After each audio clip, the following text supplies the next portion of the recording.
I want to say this clearly at the outset. I have enormous respect for Irish farmers. I'm the son of a farmer from County Meath. Farming shaped my values, my work ethic, and my understanding of markets.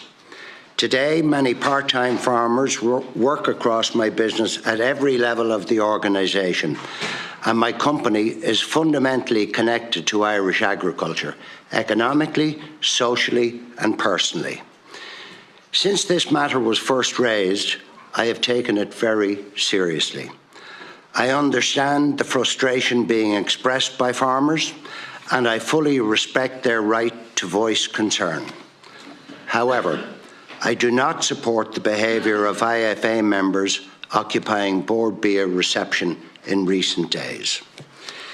It's also important to clarify my role as Chair of Bord Bia.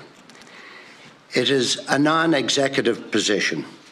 As a Chair, I do not manage day-to-day operations, run quality assurance programmes, or manage the organisation. That is the remit of Mr. Jim O'Toole, the gentleman on my left. That is the role of the CEO and the executive leadership team. I applied for this role because I bring the perspective of international markets and global customers, experience that matters for an export-led organisation such as Bord Bia. I co-founded Dawn Farm Foods in 1985 with the Quealy family of Waterford, one of Ireland's finest farming families.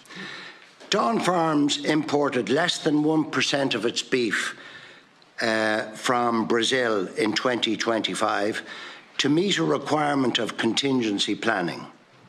Sourcing a small quantity outside Ireland does not diminish our commitment to Irish beef or Irish farmers.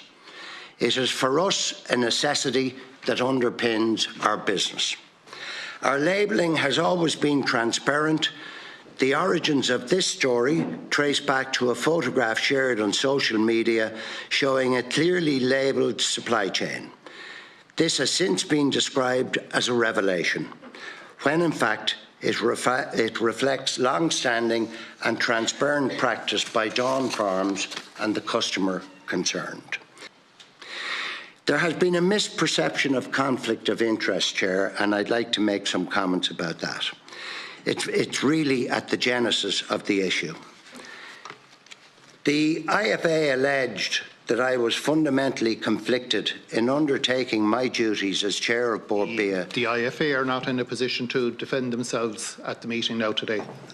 I understand that. So a farming organisation alleged that I was fundamentally conflicted in undertaking my duties as Chair of Bord Bia because the company of which I am CEO, Dawn Farms, sourced beef from Brazil to meet our contingency planning and supply chain commitments to customers.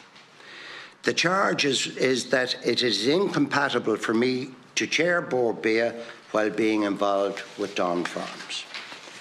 To be clear, I have never been conflicted in undertaking my role as Chair of Bord Bia, which is to lead the board and ensure its effectiveness. I have spent my entire working life advocating on behalf of Irish food, drink and agriculture in global markets in the best interests of Ireland. I have spent every week since assuming the chair of Bord Bia doing likewise. That will not change. Finally, I want to address quality assurance. Bord Bia operates voluntary quality assurance schemes that benefit farmers and underpins Ireland's reputation. It is completely incorrect to suggest that Dawn Farms promotes products containing non-Irish beef under the Bord Bia quality mark. Those claims are false and have caused damage.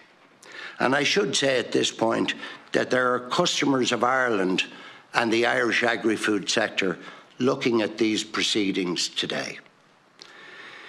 Those claims are false and they have caused damage. The importance of dialogue is something I'd like to refer to. On Thursday, the 22nd of January, a Bord Bia board meeting was held and all perspectives were heard. This meeting was called to have a discussion about an issue that had arisen in social media in the previous days. A majority of the board supported me to remain as chair, and this was subsequently affirmed by the Minister of Agriculture, Food and the Marine. It's important also to say that that support was not unanimous, and I acknowledge that both the IFA and the ICMSA did not agree. From the outset, I have sought dialogue and engagement, and that remains my position. At the board meeting, I offered to meet with the IFA National Council, and alternative pathways were proposed. These were rejected in favour of a single demanded outcome. And if I may interject,